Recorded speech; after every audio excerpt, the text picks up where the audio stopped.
you like me when you first meet me? In English nila, sabi ko na. Sa totoo lang po hindi. Kasi alam mo, okay lang. Wag ka bahit kasi may positive naman sa akin. Sige, explain ko na ha. Yung una ko siyang na-meet, the first I meet here, I don't like her. Sabi ko ay kilalanin ko muna bago ako magsabi ng hindi ko siya gusto. Okay. Ganun diba? Kasi yung una ko siya nakilala, parang bigapon. Ganun yung boses at ang ingay. Kaka lang. Ito yung ang tanong ko sa kanya. Kung may mang-away sa akin, pagtanggol mo ba ako? Siyempre kasi friend na kita. At pangalawa, depende yun ha. Kung ikaw ang nagkasala, papayuhan kita. Tama. Okay? Abi ako dyan. At pangalawa na ba yung sabi ko? Pangalawa nga, ipagtatanggol kita, siyempre friend kita. Okay. And then number 3, it depends, di ba? Kung ano yung pangyayari. Yes.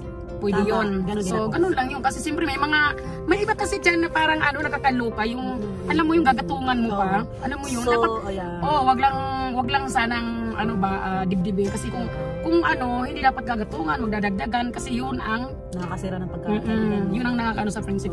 That's it. Tama. Next! Ako? Gusto ko rin sagutin ng yung sagot na to. Siyempre sayang din. Gusto ko yung pakinggan mo rin yung sa side ko. Di ba yung tanong ko sa'yo kung may mang-away sa akin, pagtanggol mo ba ako? Siyempre, ako hindi. Joke lang po. Ako, pagtanggol mo ba kung mayroon nagkano sa akin? Oo. Depende rin. Parang sa sagot mo rin na depende. Kung alam kong kasalanan mo, hindi kita pagtanggol. A-advisean kita na, ay, dapat ganito kasi gawin mo, ganyan. Ganun. Mapula na ako. Na-plason. Pag tisismis ako, in-ignore ko. Kasi alam ko, kilala ko yung sarili ko. Ganun yun. So, ako kasi, kaibigan ko, chinismis ako. Pero yung kaibigan ko na, alam niyo po, may magandang ginawa sa akin, in-ignore ko. Kasi, ang inisip ko yung magandang ginawa niya sa akin. Na nag-down ako, yung siyempre kahit naman sino. Sa akin. Hindi kasi ako naglulok ng bad side. I'm always looking. Pag may misunderstanding tayo, hindi tayo nakakaintindihan. Hindi na mag-iimikan. Sana okay lang sa'yo na.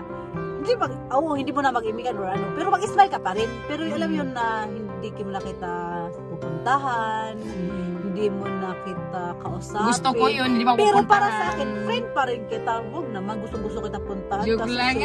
Piting kong kamay mo dito. Nagkamali ka na naman. Alam mo, masarap yung tatawa, di ba? Serious. Joke lang. You know what I mean? Yeah, I know what I mean. Bago ko sa'yo, yun. Yeah, okay. I know.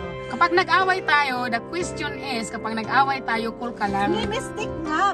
Kasi nagkamali ka o kaya nagkamali ako, di ba? Kailangan natin mag-calm down yan. Para rin pala yung relasyon ano. Oo, parang mag-asawa, magnanay, magkapatid, lalo na magkaibigan. Sa tingin ko, mas matindi pag magkaibigan eh. Tingin mo? Oo. Kasi minsan yung... Natingin ko sa pag-asawa kasi lagi mo siya nakita sa mukha mo araw-araw. Kaya asawang palayasin mo muna, di ba? Sabi ko lang, sa pag-friendship, kapag mayroong tawag nito, tampuhan or misunderstand, dapat ay mag-calm down first and think first. Isip-isip muna kung maisip, okay? Oo, hindi mo huwag sobrang magagalit at huwag mo naman ipapasa sa iba. Hindi, tama. Huwag mo ipasa agad sa iba. Kailangan, mag-calm ka muna, huwag mo muna sasabihin kasi alam mo na, ang pag sinabi mo sa isa, yung isa pala i-chismosa rin, madaldal. Doon nagkakagatungan. Kaya kung mayroon kang misunderstand sa akin, hindi ko na sabihin sa iba. Isip-isip mo muna. Isipin mo muna. Hindi, pwede mo. No. Pwede mo sabihin sa iba, pero bago mo sabihin, ito nga sabi to make sure na yung tao na isip-isip mo muna. Oo, hindi yung gagatungan tapos hanggang nag-boom. Okay, yun ang tama, sabi ako yun. Di ba? Dapat naman talaga. Sa yung panahon, pangalawa, dito ka sa Yoki, hello.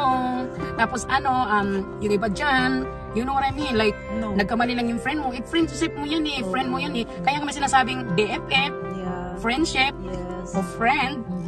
Oh yun. Kaya minsan iba dyan, pag nagpo-post ng Facebook, with my friend, hindi mo man pinus yung sinong mukha na yun. Putayin na yun ng plastic. Ang plastic naman, di ba? With my friend. Pero pagkain ng pinitsura mo, wala naman yung mukha. Kasi, paano masabi ng friend? By the way, we're talking about the friendship. Kung may misunderstanding, please lang, pag-isipan mo muna bago mo sabihin sa iba dahil ang sinabihan mo, i-chismusa rin at isa rin matakaw sa chismis, gagawin yan, susunugin na yun. Boom! Ganun. Winter, spring, summer, fall. Hallelujah.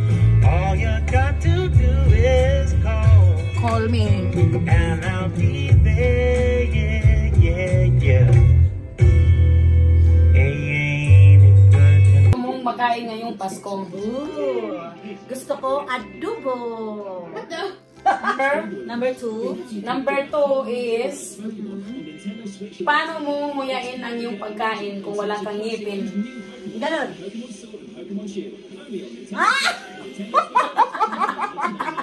Okay. Hindi ka alam yun na. Sige.